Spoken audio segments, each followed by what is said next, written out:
क्या होगा जब अचानक से एक अजीब से वायरस के फैलने से पूरी दुनिया तबाह होने लगती है। हर गुजरते दिन के साथ लाखों लोग मरने लगे, जबकि वैज्ञानिकों से लेकर डॉक्टर्स तक इस नए इन्फेक्शन का इलाज नहीं ढूंढ पाते। अब यह आपदा शुरू कैसे हुई और क्या आखिरी बचे हुए सर्वाइवर्स किसी तरह से दुनिया को बचा पाएंगे? सब कुछ चलिए शुरू से जानते हैं 2026 की लेटेस्ट साईफाई सीरीज वाका में। कहानी की शुरुआत स्वीडन के एक फेमस स्की रिजॉर्ट से होती है, जहां हमेशा की तरह आज भी बहुत सारे टूरिस्ट केबल कार की राइड को एंजॉय कर रहे थे।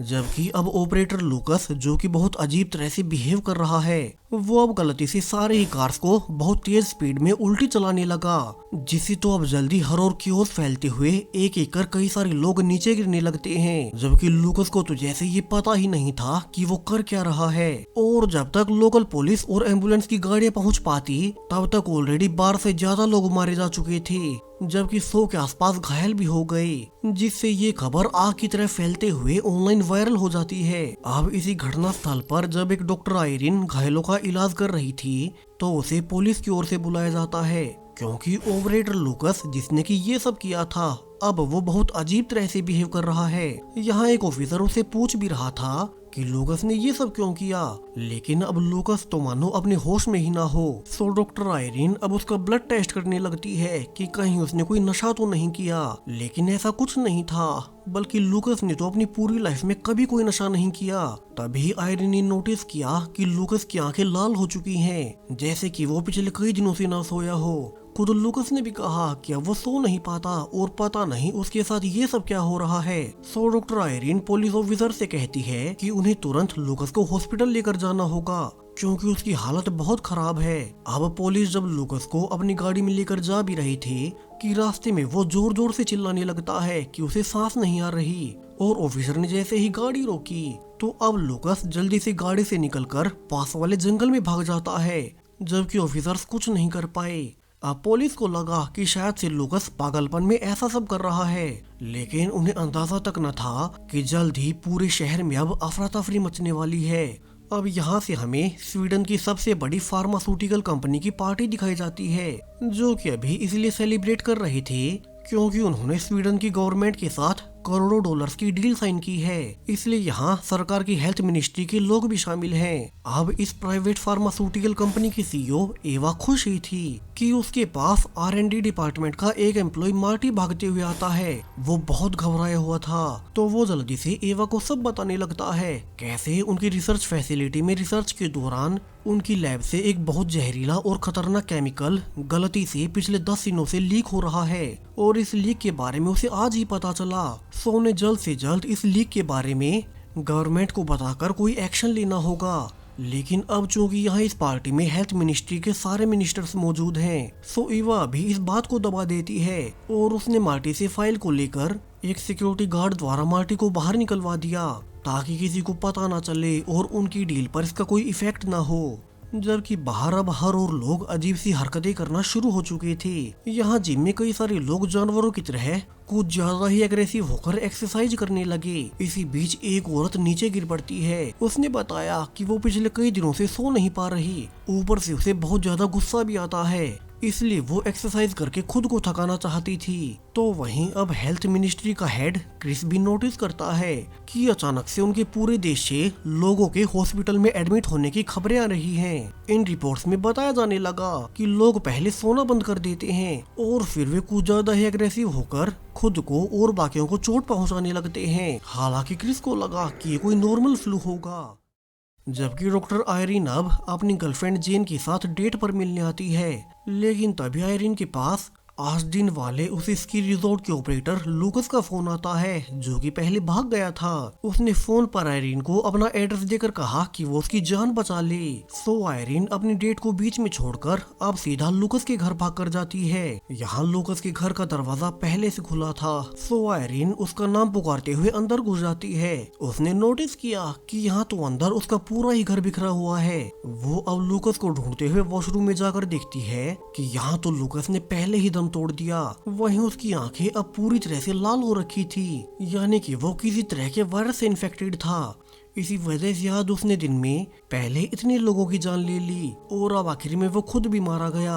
वहीं उसी प्राइवेट फार्मास्यूटिकल कंपनी की सीईओ ईवा अब फ्लाइट में जाते हुए फाइनली अपने एम्प्लॉय की दी हुई फाइल को पढ़ ही लेती है और उसने रियलाइज किया कि जो भी केमिकल्स उनकी रिसर्च लैब से पिछले 10 दिनों से लीक हो रहे थे वो इंसानी ब्रेन और नर्वस सिस्टम के लिए बहुत खतरनाक होते हैं। ईवा समझ गई कि यानी कि वही केमिकल्स नदी के पानी में घुल गए और फिर वे टैप वाटर की सप्लाई के जरिए पिछले 10 दिनों में स्वीडन की पूरी जनता तक पहुंच चुके हैं। इसी वजह से पिछले कुछ दिनों से हॉस्पिटल में ऐसे बहुत से लोग आ रहे थे जो कि सो नहीं पा रहे और एग्रेसिव हो रहे हैं। सो एवा तो अब जल्दी से अपने बाकी साथियों को इसके बारे में बताने के लिए फोन करने लगती है, लेकिन अब फ्लाइट में उसके फोन में सिग्नल्स ही नहीं आ रहे।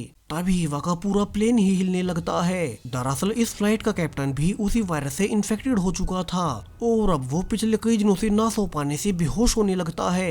उसकी को पायलट उसे जगाने की कोशिश भी करती है, लेकिन पायलट तो सीधा कंट्रोल पैनल के ऊपर ही जा गिरा, जबकि अंदर फार्मास्यूटिकल कंपनी की ओनर ईवा, जिसे कि इस वायरस की सच्चाई पता थी और वो वैज्ञानिकों को इसके बारे में बताकर एंटीडोट बनवा सकती थी, वो भी अब इसी गिरते हुए प्लेन में फंस गई और प्लेन कुछ ही देर में नीचे गिरकर क्रैश हो जाता है।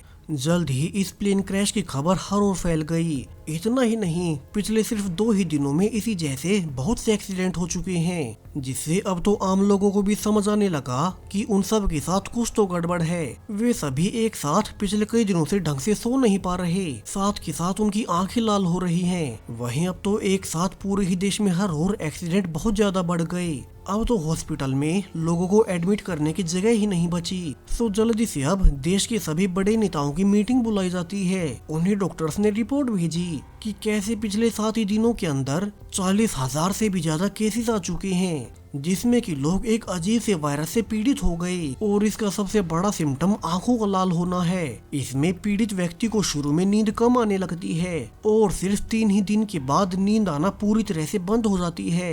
इतना ही नहीं, उनका ब्रेन उन्हें लगातार एक्टिव रहने का संकेत देता है, जिससे कई दिन बिना सोए और लगातार हाइपर एक्टिव रहने से अचानक से बॉडी सिस्टम ठप पड़ जाता है और पीड़ित व्यक्ति की मौत हो जाती है। अब इस रिपोर्ट को सुनकर सभी मिनिस्टर्स ने नोटिस किया कि ऐसा ही कुछ तो उन सभी के साथ भी हो रहा है, यानी कि वे सब भी इन्फेक्टेड है। वहीं बाहर अब आम जनता में भी पैनिक फैलने लगता है, क्योंकि पिछले 3 दिनों में ऐसे ही हादसों में 10,000 से भी ज्यादा लोग मर चुके हैं, जिसे इंटरनेट पर अफवाहें फैलने लगी कि ये सब खुद सरकार ही करवा रही है ताकि वे पोल्यूशन और ओवर पॉपुलेशन को खत्म कर सकें। जबकि अब ऐसे हादसे हर गुजरते समय के साथ बढ़ते ही जा रहे थे। खुद मिनिस्टर्स तक समझ चुके थे कि ये कोई नया वायरस है जो कि अब तक के इंसानी इतिहास में सबसे खतरनाक है, लेकिन ये फैला कैसे और इसे रोका कैसे जाए, अभी इसके बारे में किसी को कोई अंदाजा नहीं। सो अभी के लिए मीटिंग में फैसला लिया जाता है कि जब तक उनके वैज्ञानिक और डॉक्टर्स इस नए वायरस का इलाज नहीं ढूंढ लेते, तब तक वे आम जनता को यकीन दिलाने की कोशिश करेंगे कि सरकार इस पर काम कर रही है और वे शांत रहे। सरकार की ओर से हर ओर ऐलान किया गया कि आज रात स्वीडन के प्राइम मिनिस्टर खुद सबको संबोधित करेंगे और साथ में सभी मारे गए लोगों को श्रद्धांजलि देंगे। दूसरी ओर जेन, जो कि डॉक्टर आयरन की गर्लफ्रेंड है, अब तक वो भी पिछले कई दिनों से इन्फेक्टेड होने की वजह से उसकी हालत खराब होने लगती है। इसलिए आज जब उसका बॉस उसे सिर्फ काम के लिए कहने आया तो जेन भड़क उठती है और उसने गलती से एक पेन अपने बॉस की गर्दन में घुसा दिया, जिसके बाद दोनों को पास वाले हॉस्पिटल ले जाया जाता है। लकीली बॉस तो अब तक जिंदा था, लेकिन जेन की हालत बहुत ज्यादा खराब हो गई। जेन से मिलकर डॉक्टर आयरन को भी उसकी चिंता होने लगती है। ऊपर से अभी तक किसी को भी इस नई बीमारी का इलाज नहीं मिल पाया था। डॉक्टर्स इस बीमारी के पेशेंट्स को हर किस्म का एनेस्थीसिया और बेहोश होने वाली दवाइयाँ दे चुके हैं, लेकिन फिर भी इन्फेक्टेड लोग ना ही सो पाते हैं और न ही बेहोश हो पाते हैं, क्योंकि उनका नर्वस सिस्टम लगातार उनके ब्रेन को हाइपर एक्टिव रखता है। वो उनकी बॉडी को संकेत देता है कि उन्हें लगातार काम करते रहना है, वे आराम नहीं कर सकते। वहीं अब शाम होने पर प्राइम मिनिस्टर मारे गए लोगों को श्रद्धांजलि देते हुए पूरे देश को संबोधित करते हैं। यहाँ मीडिया से लेकर आम जनता तक ये जानना चाहती थी कि सरकार इस वायरस को लेकर क्या कर रही है। अब प्राइम मिनिस्टर ने कहा कि सरकार को पूरी देश की सिचुएशन का पता है और उन्हें लगता है कि ये अनजान वायरस अब तक ऑलरेडी हर किसी में फैल चुका है, लेकिन लोग पैनिक न करें। ना ही वे सरकार के लिए कोई प्रॉब्लम क्रिएट करें। गवर्नमेंट इस आपदा से निपटने की हर मुमकिन कोशिश कर रही है। हालांकि अब तक खुद प्राइम मिनिस्टर की भी आंखें लाल हो चुकी थी, यानी कि वे खुद भी पिछले कई दिनों से इन्फेक्टेड हैं, जिसके कुछ ही देर बाद बीच स्पीच के दौरान अब प्राइम मिनिस्टर नीचे गिर पड़ते हैं और अभी से तो आम जनता में हंगामा फैल गया। लोग डर गए कि अगर उनका प्राइम मिनिस्टर तक खुद को बचा नहीं पा रहा तो सरकार उन्हें क्या बचाएगी, जिसके बाद हॉस्पिटल आते ही उनकी मौत भी हो जाती है। अब प्राइम मिनिस्टर की भी रिपोर्ट में सेम वायरस निकला, जिसने उनके ब्रेन को पिछले कई दिनों से हाइपर एक्टिव कर रखा था और उन्हें सोने नहीं दिया। जबकि बाहर भी अब तक लोग जिम्स में जी तोड़कर मेहनत करने लगे ताकि उनका ब्रेन थककर उन्हें सोने दे, लेकिन ये सब तो उनसे वही वायरस करवा रहा था, जो कि लगातार ब्रेन के जरिए बॉडी को संकेत देता रहता है कि उन्हें कुछ न कुछ करते रहना है। वहीं आम पब्लिक में अफवाहें और तेज हो गई कि ये सब सरकार ने इसलिए करवाया है ताकि वे बढ़ती आबादी को काबू में कर सकें, जिससे कुछ लोग तो अब पैनिक में आकर सरकारी नेताओं पर ही अटैक करने का फैसला कर लेते हैं, ये सोचकर कि क्या पता इससे बीमारी फैलनी बंद हो जाए। तो वहीं अब जिस फार्मास्यूटिकल कंपनी की लैब से ये केमिकल लीक हुआ था, उसकी एक और एम्प्लॉय को रियलाइज होता है कि उनके कुछ केमिकल्स पिछले कई हफ्तों से लीक हो रहे हैं। सो वो इस रिसर्च फैसिलिटी के इंचार्ज मार्टी को फोन पर सब बताती है, जबकि मार्टी, जिसे कि पहले से पता था और वो सारी रिपोर्ट एवा को दे चुका था, अब वो इस एम्प्लॉय को भी बता देता है कि ये सारी उन्हीं की गलती थी, जिस वजह से अब हर रोज हजारों लोग मर रहे हैं और आगे तो ये संख्या और बढ़ती जाएगी। मार्टी ने आगे बताया कि ये वायरस पहले पानी के जरिए कुछ लोगों में फैला और फिर समय के साथ अपग्रेड होते हुए अब ये हवा के जरिए फैलना शुरू हो चुका है। सो इसे तो अब कोई भी नहीं बचने वाला। मार्टी खुद भी पिछले कई दिनों से इन्फेक्टेड है, तो वो अब दूसरे एम्प्लॉय को सब बताकर एक ब्रिज से नीचे कूद जाता है, जिसके बाद अब वो एम्प्लॉय जल्दी से सारे सबूत लेकर गवर्नमेंट के पास चली गई। दूसरी ओर हेल्थ मिनिस्ट्री का हेड क्रिस दिखाया जाता है, जो कि अब प्राइम मिनिस्टर के मरने के बाद स्वीडन का नया प्राइम मिनिस्टर बन चुका है। लेकिन अब जब उसने प्राइम मिनिस्टर की पोस्ट संभाली ही थी कि उसके पास फोन आता है और उसे पता चला कि असल में ये सब उसी प्राइवेट फार्मास्यूटिकल कंपनी की लीक की वजह से हो रहा है। और आज सुबह उसी कंपनी की एक एम्प्लॉय के आने से उन्हें सबूतों के साथ सब पता चल गया। अब क्रिस तो ये जानकर बहुत डर जाता है, क्योंकि उसके हेल्थ मिनिस्टर होने के चलते उसी ने उस कंपनी से बड़ी डील साइन की थी, जिस डील के लिए उसने पिछले कई महीनों से उस कंपनी का इंस्पेक्शन तक रुकवा दिया था और शायद से उसी वजह से ये केमिकल्स लीक हो गए। यानी कि अब सब कुछ क्रिस पर ही आने वाला है, जबकि बाहर हॉस्पिटल्स में अब तक हालात बेकाबू होना शुरू हो चुके थे। इस वायरस पर डॉक्टर्स की कोई दवाई काम नहीं कर रही, जिससे कई सारे पेशेंट्स तो अब बेकाबू होकर खुद को ही चोट पहुंचाने लगते हैं। यहाँ हर रोज हजारों की संख्या में लोग मारे जा रहे हैं, जबकि डॉक्टर्स अब तक भी इस वायरस का एंटीडोट नहीं ढूंढ सके। क्रिस अब डॉक्टर से बात करने पर रियलाइज करता है कि अभी तो डॉक्टर्स को किसी भी एंटीडोट पर रिसर्च करने में बहुत समय लगेगा और जिस स्पीड से ये इन्फेक्शन फैल रहा है तब तक शायद कोई जिंदा ही ना बचे। वहीं डॉक्टर्स को अपने अंदाजे से पता चला कि इस वायरस से पीड़ित होने के सिर्फ 7 ही दिन के बाद इन्फेक्टेड इंसान की मौत हो जाती है। अब क्रिस ने नोटिस किया कि पिछले कुछ दिनों से उसकी भी नींद आनी कम हो चुकी है, यानी कि वो खुद भी इन्फेक्टेड हो चुका है। ऊपर से उसके नए प्राइम मिनिस्टर बनने से अब मीडिया से लेकर आम जनता तक उसी से उम्मीद लगाए बैठे हैं। सो क्रिस अब तुरंत अपने कैबिनेट की इमरजेंसी मीटिंग बुलाता है और उसने उनसे सारी इन्फॉर्मेशन शेयर की, कैसे ये वायरस उसी फार्मास्यूटिकल कंपनी के लीक की वजह से फैला है, जिसे उसी ने हेल्थ मिनिस्टर रहते हुए प्रमोट किया था और उसने समय समय पर उस कंपनी का इंस्पेक्शन भी नहीं करवाया। ऊपर से अब डॉक्टर्स की रिसर्च के अनुसार इन्फेक्टेड इंसान सिर्फ 7 दिन में मारा जाता है। सो क्रिस ने अपनी टीम से कहा कि उन्हें आम जनता को सारी सच्चाई बतानी होगी, बेशक से वे उसे बुरा समझे, लेकिन फिर भी लोगों का हक बनता है कि उन्हें पता चले कि पीड़ित लोग सिर्फ 7 ही दिन जी सकते हैं। क्रिस अपनी प्राइम मिनिस्टर की पोस्ट भी छोड़ने को कहता है, लेकिन अब क्रिस की गर्लफ्रेंड कारा, जो कि खुद भी इसी कैबिनेट में सिक्योरिटी मिनिस्टर है, उसने कहा कि क्रिस को ऐसा नहीं करना चाहिए, इससे तो आम जनता में पैनिक फैल जाएगा और पहले से अफवाहें गर्म है कि ये सब सरकार करवा रही है। ऊपर से इसमें क्रिस का नाम आने से और जनता के ये जानने से कि सभी इन्फेक्टेड लोग सिर्फ 7 दिन में मरने वाले हैं, इसे तो लोग सड़कों पर उतर आएंगे और पूरा देश जलने लगेगा। कारा के अलावा बाकी मिनिस्टर्स भी ऐसा ही सुझाव देते हैं कि अभी क्रिस जनता को सच्चाई न बताए लेकिन क्रिस तो अपना मन पहले ही बना चुका था।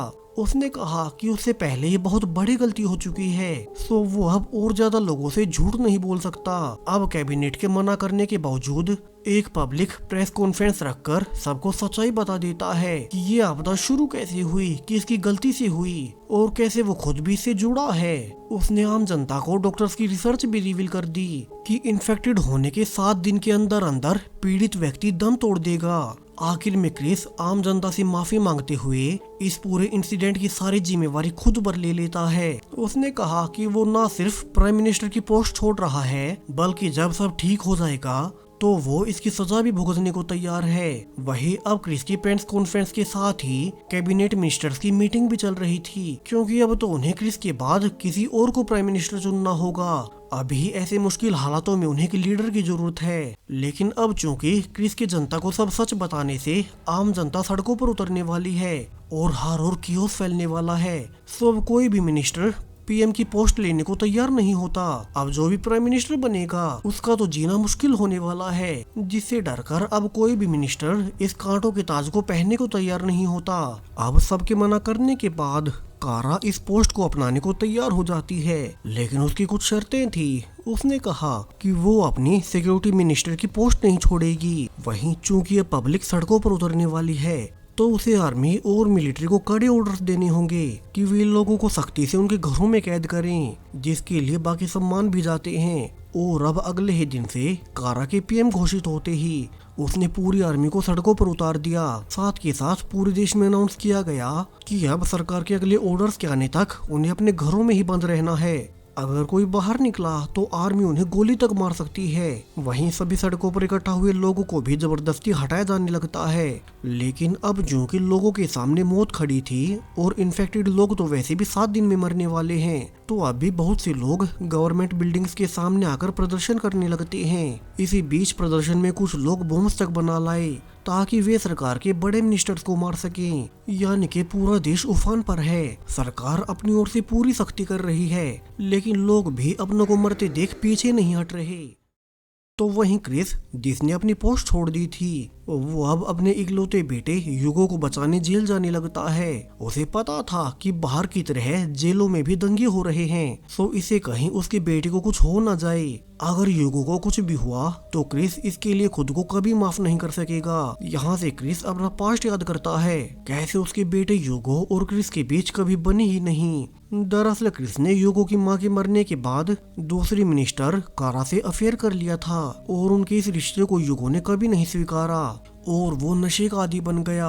इसी बीच क्रिस ने एक दिन नोटिस किया कि उसके बेटे ने घर पर इलीगल नशा छुपा रखा है। तभी कुछ ही दिनों के बाद क्रिस के इलेक्शंस भी थे, सो क्रिस ने सोचा कि वो इसका फायदा उठाकर खुद को हीरो दिखा सकता है और उसने खुद ही अपने बेटे के नशे के बारे में पुलिस को इन्फॉर्म कर उसे पुलिस द्वारा पकड़वा दिया। और इसी घटना के बाद क्रिस की पब्लिक की नजरों में हीरो वाली छवि बन गई, एक ऐसा नेता जिसने न्याय देने के लिए अपने बेटे तक को नहीं बख्शा। इसके बाद तो क्रिस उन इलेक्शंस को आसानी से जीत गया था, वो भी अपने बेटे की कीमत पर। इसलिए ही अब क्रिस जल्दी से इन बिगड़ते हुए हालातों के बीच जेल से अपने बेटे को निकालने जा रहा है। वहीं अब यहाँ से जेल का भी कुछ दिन पहले का समय दिखाया जाता है। दरअसल यहाँ बहुत खतरनाक कैदी थे और वे छोटी छोटी बातों पर आपस में लड़ने लगते, जिससे डरकर ह्यूगो ने अपने पिता क्रिस को फोन भी किए कि वो उसे निकाल ले। लेकिन क्रिस को लगा कि ह्यूगो झूठ बोल रहा है। वहीं अब जब क्रिस ने पब्लिकली मान लिया था कि ये वायरस उसी की गलती से फैला है, तब से तो सारे ही कैदी ह्यूगो को मारना चाहते हैं, ये कहकर कि उसके पिता ने पूरी दुनिया बर्बाद कर दी और बाहर उन सब के परिवार ह्यूगो के पिता की वजह से मर रहे हैं। तभी अब अगली सुबह ह्यूगो ने देखा कि बाहर कैदी गार्ड्स को मारकर जेल तोड़कर भाग रहे हैं, लेकिन ह्यूगो डरकर अंदर ही छुपा रहता है, कहीं बाकी कैदी उसे देखते ही उसे मार न दे। वहीं अब क्रिस उसी जेल में अपने बेटे को लेने जा रहा है। उसे डर था कि कहीं ह्यूगो को कुछ हो न गया हो, क्योंकि उसी ने उसे जेल भिजवाया था। लेकिन अब उसने आगे जाकर देखा कि शहर से निकलने के सारे रास्तों को पहले ही मिलिट्री ने ब्लॉक कर रखा था। अब क्रिस उन्हें बताता भी है कि वो फॉर्मर पीएम रहा है, लेकिन फिर भी सोल्जर्स उसे आगे जाने से मना कर देते हैं। वैसे भी अब हर कोई क्रिस से नफरत ही करता है, जो उसकी वजह से ये वायरस फैला। लेकिन अब फिर भी क्रिस हार नहीं मानता और वो अपनी गाड़ी से बैरिकेड्स को तोड़ते हुए आगे निकल गया। सोल्जर्स पीछे से गोलियां भी चलाते हैं, लेकिन क्रिस फाइनली उनसे बचकर निकल ही जाता है। वहीं हॉस्पिटल में अब तक भी डॉक्टर्स इस नए वायरस का क्योर नहीं ढूंढ पाए। डॉक्टर आयरीन तो और परेशान है, क्योंकि उसकी गर्लफ्रेंड जेन की भी इसी वायरस से किसी भी समय मौत हो सकती है। इसलिए आयरीन अपने साथी डॉक्टर से लड़ती भी है कि उन्होंने जेन को दवाई देना बंद क्यों कर दिया है। लेकिन डॉक्टर्स के अनुसार हर समय उनके पास हजारों नए पेशेंट्स आ रहे हैं, और चूंकि जेन की हालत में कोई सुधार नहीं है और न ही उस पर दवाइयां काम कर रही हैं, तो वे अब कुछ नहीं कर सकते। उनके अनुसार जेन की बॉडी आने वाले 3 ही दिनों में गिव अप कर देगी और वो मारी जाएगी। वहीं अब तो चूंकि जेन का डॉक्टर्स ने भी इलाज करना बंद कर दिया है, तो आयरीन उसे लेकर वापस अपने घर आ जाती है ताकि उसके साथ आखिरी समय बिता सके। यहाँ वो जेन के लिए उसे आइस वाटर में नहलाती, जो कि जेन की फेवरेट एक्टिविटी थी। वहीं अब तक जेन के साथ रहने से खुद डॉक्टर आयरीन भी इन्फेक्टेड हो चुकी है, सो अब उसने फैसला कर लिया कि वो और जेन दोनों अपने घर पर ही उनके मरते दम तक साथ रहेंगे। लेकिन अब एक दिन आयरीन नोटिस करती है कि जब से जेन हॉस्पिटल से घर आई है, तब से उसकी हालत पहले से बेहतर है। अब तो उसकी आंखें भी ठीक होने लगी हैं। सो आयरीन इंटरनेट पर सर्च करने लगती है कि ये कैसे हुआ होगा। उसने रियलाइज किया कि घर आने के बाद वो जेन को पिछले 2 दिनों से बर्फ के ठंडे पानी में नहला रही है, और उसे इंटरनेट पर पता चलता है कि एक्सट्रीम लो टेम्परेचर इंसानी नर्वस सिस्टम को जाम कर देता है। सो डॉक्टर आयरीन अब खुद इसे टेस्ट करने के लिए पास वाले स्नो लेक में जाती है, और वो काफी घंटों तक पानी में ही रहती है। फिर उसने रियलाइज किया कि इस दौरान उसका बॉडी टेम्परेचर बहुत नीचे गिर गया था, लेकिन इससे उसका ब्रेन शांत होने लगा, और ये वायरस जो कि ब्रेन को लगातार जगाए रखता है, उसने कुछ देर के लिए काम करना बंद कर दिया। डॉक्टर आयरीन समझ गई कि यानी कि उसने इस वायरस को लेकर एक वीकनेस ढूंढ निकाली है। सो वो जल्दी से अपने हॉस्पिटल में जाकर अपनी ये सारी रिसर्च डॉक्टर से शेयर करती है कि शायद से ये लो टेम्परेचर थेरेपी इस वायरस का इलाज हो सकती है। हालांकि अब हॉस्पिटल में तो हर और सिर्फ बॉडीज ही पड़ी थी, न सिर्फ पेशेंट्स, अब तो यहाँ के कई सारे डॉक्टर्स भी इन्फेक्टेड होकर मारे गए। सो अब कोई भी आयरीन की बातों पर ध्यान नहीं देता। सो आयरीन अब घर आकर न्यूज में उसी एम्प्लॉय को देखती है जिसने सरकार को इस वायरस के बारे में बताया था कि ये लीक की वजह से फैला है। सो डॉक्टर आयरीन अब जल्दी से उसी से मिलने जाती है, और उसने उसे अपनी लो टेम्परेचर थेरेपी वाले आइडिया के बारे में बताया।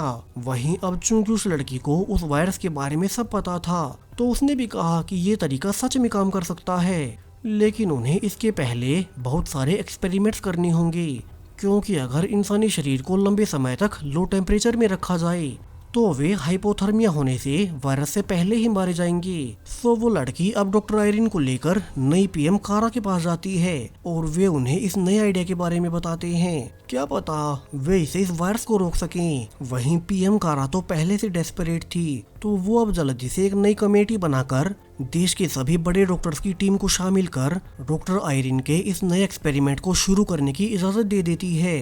वैसे भी अब उनके पास इस ऑप्शन के अलावा और कुछ नहीं है। तो वहीं बाहर अब तक आम लोगों की भीड़ सरकारी इमारतों के बाहर प्रदर्शन कर रही थी। वहीं अब तो गार्ड्स भी उन्हें रोक नहीं पा रहे। इसी बीच एक आदमी अपने साथ बम को छुपाकर भीड़ में घुस जाता है ताकि वो इस बिल्डिंग को ही उड़ा सके। तो वहीं अब पीएम कारा बाहर आकर सबको शांत होने को कहती है। उसने बताया कि उन्हें शायद इस वायरस का एक हल मिलने वाला है। अगर उनका ये नया एक्सपेरिमेंट सफल हो गया तो सब ठीक हो जाएगा। सो सभी लोग शांत हो जाएं और सरकार को अपना काम करने दें। लेकिन तभी बिल्डिंग में बम फट जाता है और हर ओर भगदड़ मच जाती है। लकीली पीएम कारा को इस ब्लास्ट में ज्यादा चोट नहीं आई, और इसके बाद तो गार्ड्स आकर कारा समेत सभी बड़े मिनिस्टर्स को एक सीक्रेट अंडरग्राउंड शेल्टर में ले जाते हैं। उन्हें बताया गया कि अब सब ठीक होने तक वे आम पब्लिक से सीधा इंटरेक्शन नहीं कर सकते, और उनके लिए यहीं एक हेडक्वार्टर बना दिया गया है जहां से वे काम कर सकते हैं। यहाँ मिलिट्री पीएम को रिपोर्ट भी करती है कि बाहर अब हर एक शहर की ऐसी ही हालत है। हर रोज लाखों लोग मरना शुरू हो चुके हैं, और अब तो लोग सोल्जर्स की गोलियों से भी नहीं डरते। उन्हें दूसरे शहरों से भी रिपोर्ट्स मिलने लगी कि अब तो उनके भी कई सोल्जर्स इन्फेक्शन होने से अपनी अपनी पोस्ट छोड़कर भाग रहे हैं, जिससे उनके अंदाजे के अनुसार आर्मी भी सिर्फ आने वाले 2 ही दिनों तक लोगों को रोक पाएगी। यानी कि अब पीएम कारा को सिर्फ एक उम्मीद करनी है कि डॉक्टर आयरीन की रिसर्च सही साबित हो जाए, वरना तो ना कोई सरकार रहेगी और न ही नियम कानून। फिर अगर कोई एंटीडोट बन भी गया तो भी वो आम जनता तक नहीं पहुंच पाएगा। तो वहीं दूसरी ओर अब आयरिन बाकी डॉक्टर्स के साथ मिलकर अपनी इस नई लो टेम्परेचर थेरेपी को और असरदार बनाने के लिए स्पेशल सूट्स डिजाइन करने लगते हैं, ताकि वे बॉडी को ज्यादा देर तक ठंडे पानी में रहने के बावजूद मरने ना दें और एक टाइम लिमिट भी सेट हो जाए। उन्होंने ऐसी दवाइयां भी मंगवाई जो कि इंसानी ब्रेन को स्टेबल रखती हैं। जल्द ही डॉक्टर आयरिन समेत और भी बहुत सारे टेस्ट सब्जेक्ट्स इकट्ठा किए जाते हैं, जिन पर डॉक्टर आयरिन की इस नई थेरेपी का एक्सपेरिमेंट किया जाएगा। वहीं डॉक्टर आयरिन चूंकि खुद भी इन्फेक्टेड है, तो वो भी जेन के साथ इस एक्सपेरिमेंट में भाग लेगी और उन्हें बस ये देखना है कि इंसानी शरीर कितने समय तक लो टेम्परेचर सह सकता है और इस वायरस को भी असर कर सकता है। यहाँ पहले सारे टेस्ट सब्जेक्ट को चेतावनी भी